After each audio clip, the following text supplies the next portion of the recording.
Happy new year दोस्तों। आप सभी को नव वर्ष की मंगलमय शुभकामनाएं दोस्तों। आज की वीडियो में सीटेट प्रीवियस ईयर ऑनलाइन परीक्षा के एसएसटी के क्वेश्चंस का रिवीजन करेंगे।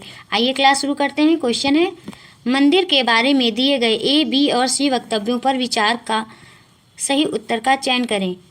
ए है, मंदिर नगर नगरीकरण का एक महत्वपूर्ण प्रतिरूप प्रस्तुत करते थे। बी है, मंदिर अर्थव्यवस्था और समाज दोनों के लिए अत्यंत महत्वपूर्ण होते थे। सी है, शासक विभिन्न देवी देवताओं के प्रति अपना भक्तिभाव दर्शाने के लिए मंदिर बनवाते थे। इस क्वेश्चन का फर्स्ट ऑप्शन सही हो जाएगा दोस्तों। ए, बी और सी सभी सही हैं। नेक्स्ट क्वेश्चन है,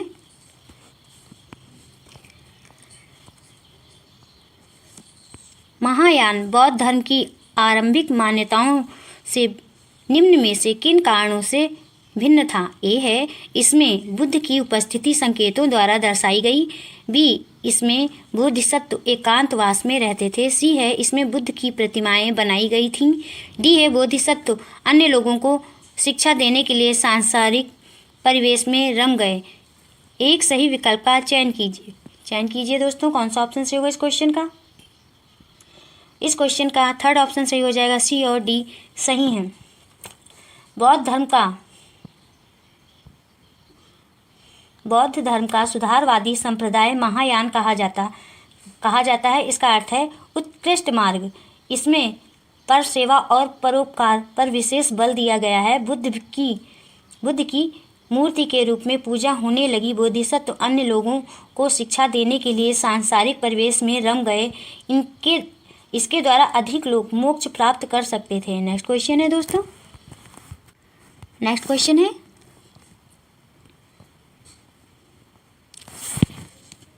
निम्नलिखित कथनों के आधार पर सही विकल्प की पहचान कीजिए। अभिकथन ए है, गुजरात और बंगाल में जब्त व्यवस्था प्रचलित थी। कारण, यह व्यवस्था उन स्थानों पर लागू की गई थी जहां पर भूमि का निरीक्षण और उसका लेखा जोखा सावधानीपूर्वक रखा गया था। सही विकल्प का चयन कीजिए दोस्तों। कौन सा ऑप्शन सही होगा इस क्वेश्चन का? इस क्वेश्चन का फोर्थ ऑप्शन सही हो जाएगा दोस्तों। ए गलत है लेकिन आर सही है। जब्त या जब्ती मध्यकाल में भारत में भू राजस्व के निर्धारण की एक पद्धति थी जो माप पर आधारित थी। यह भारत में सूर शासकों और मुगलों के समय में प्रचलित थी। अबुल फजल के अनुसार सूर शासक शेरशाह तथा इस्लाम शाह इस पद्धति के प्रवर्तक थे। नेक्स्ट क्वेश्चन है दोस्तों,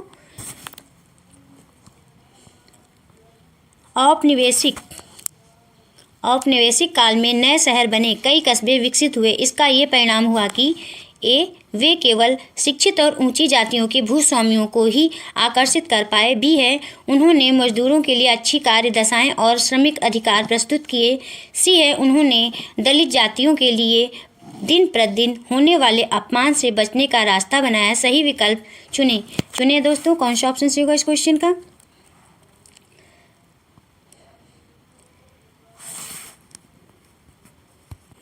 इस क्वेश्चन का थर्ड ऑप्शन सही हो जाएगा दोस्तों। केवल सी सही है। औपनिवेशिक काल में नए शहर और कस्बों के निर्माण में यह परिणाम हुए कि उन्होंने मजदूरों के लिए अच्छी कार्य दशाएं और श्रमिक दशाएं प्रस्तुत किए। इन शहरों और कस्बों में आधुनिक फैक्ट्रियों की स्थापना हुई जहां मजदूरों को नियमित रोजगार मिलने लगा। इससे पहले वह सीमित प्रतिफल पर अधिकतर बेगार इत्यादि ही करते थे। नेक्स्ट क्वेश्चन है दोस्तों, निम्न में से किनके द्वारा गांधी जी विभिन्न जन आंदोलनों में लोगों को एकजुट करने में सफल रहे। ए है, अहिंसा और सत्याग्रह का मार्ग अपनाकर। बी है, भारत की स्वतंत्रता का आह्वान करके। सी है, अंग्रेजों की नीतियों के विरुद्ध प्रार्थना तथा अनशन करके। डी है, लोगों की आवश्यकताएं समझकर तथा क्षेत्रीय मुद्दों को उठाकर। बताइए दोस्तों, कौन सा ऑप्शन सही होगा इस क्वेश्चन का? इस क्वेश्चन का फोर्थ ऑप्शन सही हो जाएगा। ए तथा डी। गांधी जी अपने आंदोलन को सत्याग्रह के रूप में परिभाषित करते थे। इसके मुख्य तत्व थे सत्य और अहिंसा। सत्य के अंतर्गत ही उन्होंने अहिंसा को स्थान दिया। उन्होंने बताया कि अहिंसा पर आधारित सत्य के लिए संघर्ष ही सत्याग्रह है। गांधी जी लोगों की आवश्यकताएं समझकर और क्षेत्रीय मुद्दों को उठाते थे। ब्रिटिश नीतियों के विरुद्ध अनशन भी करते थे। नेक्स्ट क्वेश्चन है, यदि आप एक चरमपंथी नेता होते तो अंग्रेजी सरकार के विरुद्ध आपने निम्न में से कौन सा तरीका अपनाया होता? ए है अंग्रेजी संस्थानों तथा वस्तुओं का बहिष्कार, बी है क्रांतिकारी हिंसा और बल का प्रयोग, सी है अंग्रेजी शासन के विरुद्ध प्रदर्शन करते, याचिकाएं दायर करते तथा लेख लिखते। सही विकल्प का चयन कीजिए दोस्तों। कौन सा ऑप्शन सही होगा इस क्वेश्चन का? इस क्वेश्चन का फर्स्ट ऑप्शन सही हो जाएगा ए और बी। चरमपंथी नेता अंग्रेजी सरकार के विरुद्ध तरीकों के रूप में ब्रिटिश संस्थानों और वस्तुओं का बहिष्कार करते थे, सक्रिय राजनीति आंदोलन करते थे, क्रांतिकारी हिंसा और बल का प्रयोग करते थे। नेक्स्ट क्वेश्चन है दोस्तों,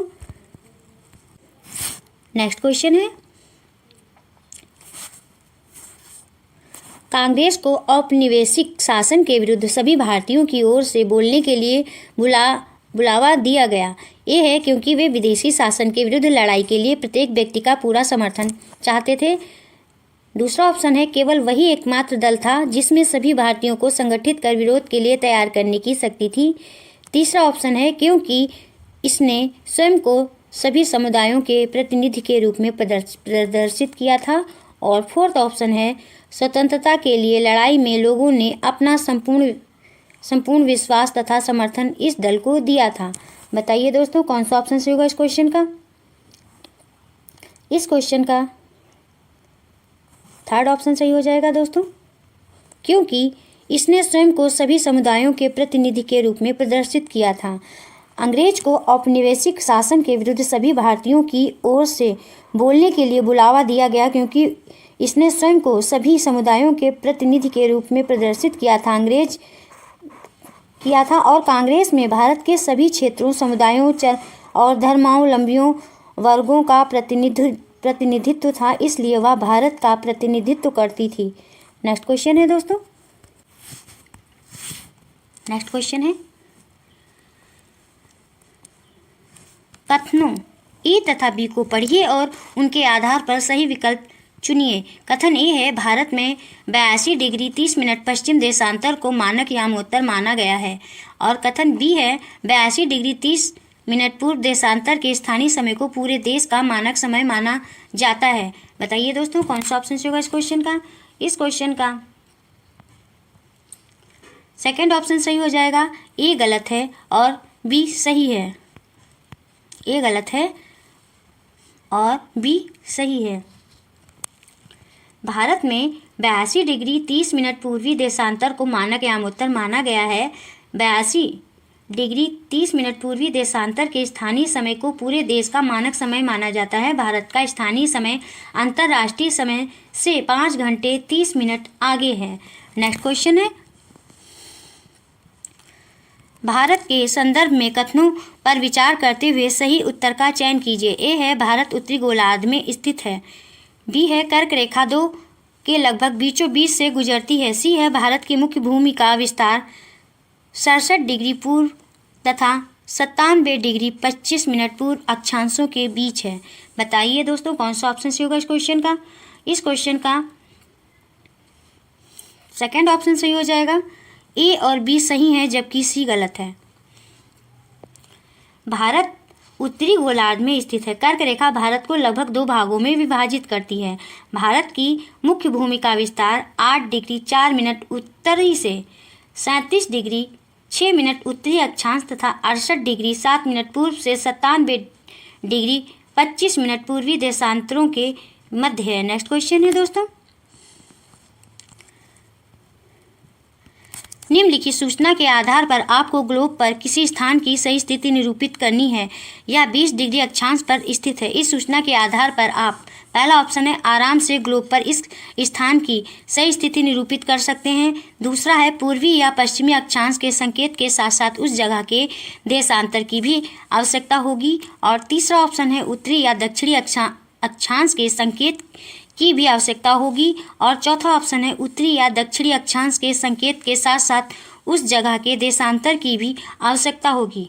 इस क्वेश्चन का कौन सा ऑप्शन सही हो जाएगा दोस्तों? इस क्वेश्चन का फोर्थ ऑप्शन सही हो जाएगा। उत्तरी या दक्षिणी अक्षांश के संकेत के साथ साथ उस जगह के देशांतर की भी आवश्यकता होगी। ग्लोब पर किसी स्थान की सही स्थिति निरूपित करने के लिए उस स्थान की अक्षांशीय और देशांतरी स्थिति के ज्ञान की आवश्यकता होगी। नेक्स्ट क्वेश्चन है, निम्नलिखित कथनों पर विचार करें और सही विकल्प का चयन करें। कथन ए है, रेगिस्तान में रातें गर्म होती हैं। कथन बी है, रेत और चट्टानें गर्मी उत्सर्जित करती हैं और तापमान बढ़ाती हैं। बताइए दोस्तों कौन सा ऑप्शन सही होगा इस क्वेश्चन का। इस क्वेश्चन का फोर्थ ऑप्शन सही हो जाएगा। ए गलत है और बी सही है।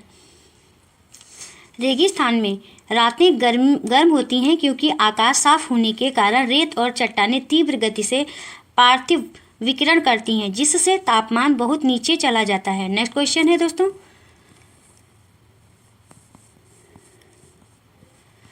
निम्नलिखित युग्मों पर विचार करें। ए है हिमालय क्षेत्र, जंगली बकरी और हिम तेंदुआ। बी है अंडमान और निकोबार द्वीप समूह, महोगनी और शीशम के पेड़। सी है गिरिवन, एशियाई शेर। उपरयुक्त युग्मों में से कौन से सुमेलित हैं? कौन से सुमेलित हैं दोस्तों? जिस क्वेश्चन का फोर्थ ऑप्शन सही हो जाएगा, ए, बी और सी। जंगली बकरी और हिम तेंदुआ हिमालय क्षेत्र में पाए जाते हैं। महोगनी और शीशम जैसे सदाबहार वर्षा वन अंडमान निकोबार द्वीप समूह में पाए जाते हैं। गिर वन एशियाई शेरों का घर है। नेक्स्ट क्वेश्चन है दोस्तों,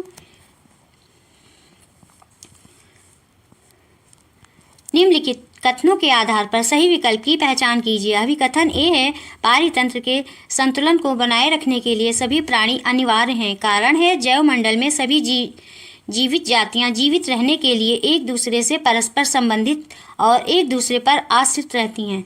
इस क्वेश्चन का कौन सा ऑप्शन सही हो जाएगा दोस्तों? इस क्वेश्चन का फर्स्ट ऑप्शन सही हो जाएगा। ए और बी दोनों सही हैं और बी ए की सही व्याख्या है। प्रकृति में जीवों के विभिन्न समुदाय एक साथ रहते हैं और परस्पर एक दूसरे के साथ साथ अपने भौतिक पर्यावरण के साथ एक पारिस्थितिक इकाई के रूप में अन्योन्य क्रिया करते हैं। इसे ही पारितंत्र कहा जाता है। पारितंत्र के संतुलन को बनाए रखने के लिए सभी प्राणी अनिवार्य हैं। जैव मंडल में सभी जीवित जातियां जीवित रहने के लिए एक दूसरे से संबंधित और एक दूसरे पर आश्रित रहते हैं। नेक्स्ट क्वेश्चन है दोस्तों,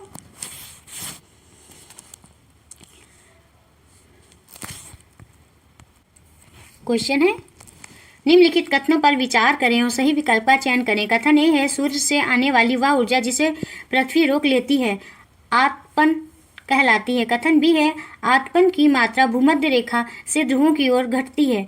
बताइए दोस्तों कौन सा ऑप्शन सही होगा इस क्वेश्चन का। इस क्वेश्चन का थर्ड ऑप्शन सही हो जाएगा। ए और बी दोनों सही हैं। सूर्य से आने वाली वह ऊर्जा जिसे पृथ्वी रोक लेती है आतपन कहलाती है। सूर्य की किरणों के तिरछेपन के कारण आतपन की मात्रा भूमध्य रेखा से ध्रुवों की ओर घटती है। नेक्स्ट क्वेश्चन है, निम्नलिखित कथनों के आधार पर सही विकल्प की पहचान कीजिए। अभी कथन ए है, आतपन की मात्रा भूमध्य रेखा से ध्रुवों की ओर घटती है और कारण है, पृथ्वी का अक्ष सूर्य के चारों ओर परिक्रमण की समतल कक्षा से 66.5 डिग्री का कोण बनाता है जो विभिन्न अक्षांशों पर प्राप्त होने वाले आतपन की मात्रा को बहुत प्रभावित करता है। बताइए दोस्तों कौन सा ऑप्शन सही होगा इस क्वेश्चन का। इस क्वेश्चन का फर्स्ट ऑप्शन सही हो जाएगा। ए और आर दोनों सही हैं और आर ए की सही व्याख्या करता है। सूर्य से आने वाली ऊर्जा की वह मात्रा जिसे पृथ्वी रोक लेती है आतपन कहलाती है। सूर्य की किरणों के तिरछेपन के कारण आतपन की मात्रा भूमध्य रेखा से ध्रुवों की ओर घटती है। पृथ्वी का अक्ष सूर्य के चारों ओर परिक्रमण की समतल कक्षा से 66.5 डिग्री का कोण बनाता है जो विभिन्न अक्षांशों पर प्राप्त होने वाली आतपन की मात्रा को प्रभावित करता है। नेक्स्ट क्वेश्चन है दोस्तों,